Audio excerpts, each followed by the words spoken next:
नमस्कार। सभी को मेरा नमस्कार।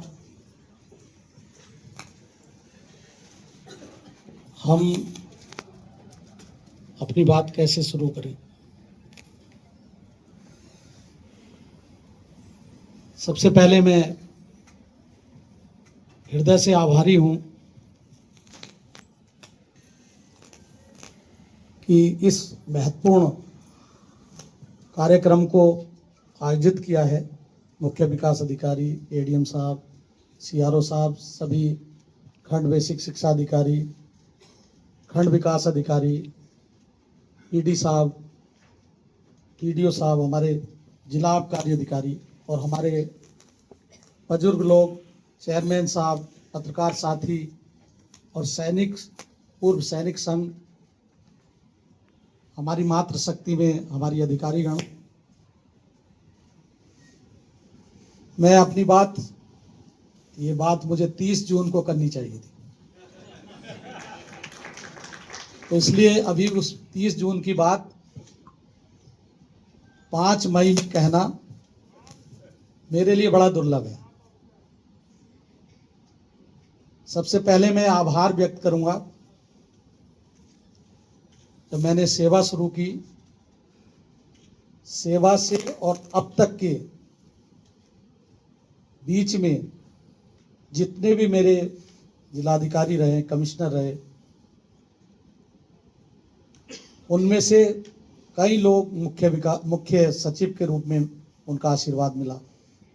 राजनीतिक स्तर पर मैं अगर बात करूं तो जो लोग युवा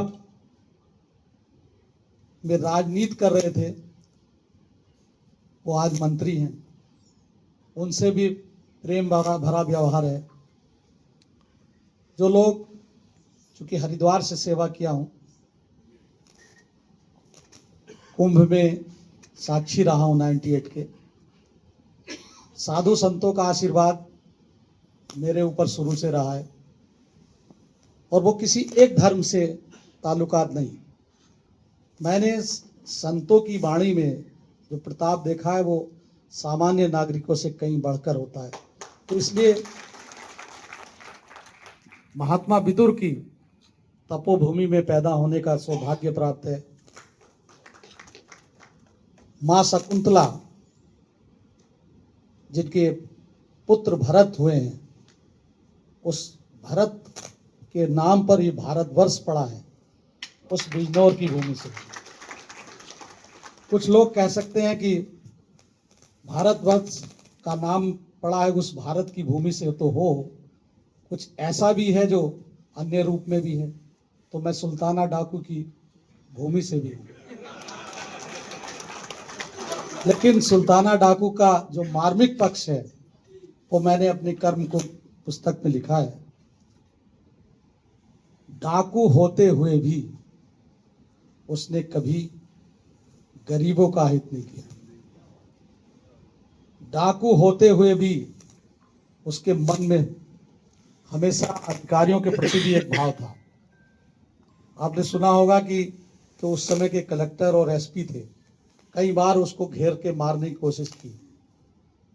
सुना है, मैंने देखा नहीं, और सुनी हुई बातों में थोड़ा अतिशयोक्ति हो सकती है, लेकिन सच्चाई भी जरूर रहती है। उसमें जब उसने समर्पण किया था तो उसने लिखा था कि मैं चाहता तो इन्हें कलेक्टर और एसपी को कई बार उड़ा देता, लेकिन ये इतने सुंदर थे, युवा थे, कि मैं इनको चाह के भी कुछ नहीं कह पाता। और बाद में सरेंडर किया, और सरेंडर करने के बाद शर्त जो रखी थी, उसमें शर्त में 3 शर्तें रखी थी कि मेरे बच्चे को बाहर पढ़ाया जाए ब्रिटेन। तो बच्चों को उन्हीं अधिकारियों ने पढ़ाया था, और बाद में वो पुलिस का अधिकारी बना, पढ़ा, छोटा नहीं। अपनी पत्नी के लिए जो सुविधाएं मांगी थी वो, और एक उनका पालतू डॉग था उसके लिए। ये मानवीय पहलुओं को दर्शाता, मैं इसलिए बात किया। उसी भाव को लेते हुए जो अभी हमारे अध्यक्ष जी कह रहे थे कि आप जो है अधिकारियों को डांटते हो और छोड़ देते हो। मैं जानता हूं कि इस जौनपुर के इस में काम करना कितना कठिन है। किसी एक आदमी को संतुष्ट करने के लिए 100 आदमी भी नहीं कर सकते। एक पता नहीं किसी शायर की कविता, वो शेर है कि आदमी को देखना हो तो कई बार देखो, एक आदमी में छुपे हुए हैं 10 आदमी। आदमी को देखना हो तो कई बार देखो, आदमी में छुपे हुए हैं 10 आदमी। तो जौनपुर के अगर आदमी को देखना है, उसकी प्रतिभा को देखना है, तो 10 बार कम से कम उसको देखना होगा और 20 बार पढ़ना होगा, तब जाके उसकी समस्या को समाधान कर सकते हो। वही मैं सोचता था कि भाई पढ़ूं।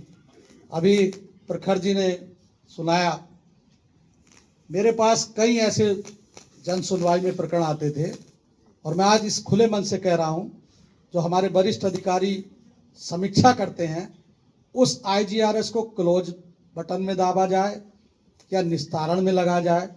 एक व्यक्ति आया कि मेरे पास 6 ट्रक सोना है और परी मुझे ले जाती हैं और परी मुझे लाती हैं और सोने की रक्षा करता हूं, मैं आपको सोना देना चाहता हूं। अब DM पे इसका क्या जवाब है? हमारे साथ CRO साहब बैठते थे या कभी कभी कोई SDM, मैंने कहा इनको महानुभाव को पानी पिलवाओ, पेड़ा खिलाओ, चाय पिलाओ। और उनसे मैं तब बात करता था जब जाने लगता था, 3 घंटे उनको होल्ड करता था कि फिर पूछता था, फिर कहता था मेरे पास तो कुछ नहीं है, ना परी है ना सोना है, मुझे तो आयुष्मान का कार्ड चाहिए। तो बात देखिए कहाँ से शुरू होती थी और कहाँ खत्म होती थी। अब जिसका जिक्र प्रखर जी ने कहा, वो भी मैं बात लिखित और प्रस्तुत शिकायत है। उसमें वो कहता था कि हमारा पड़ोसी मुझको तंत्र मारता है, मंत्र मारता है और मेरा पूरा शरीर कंपन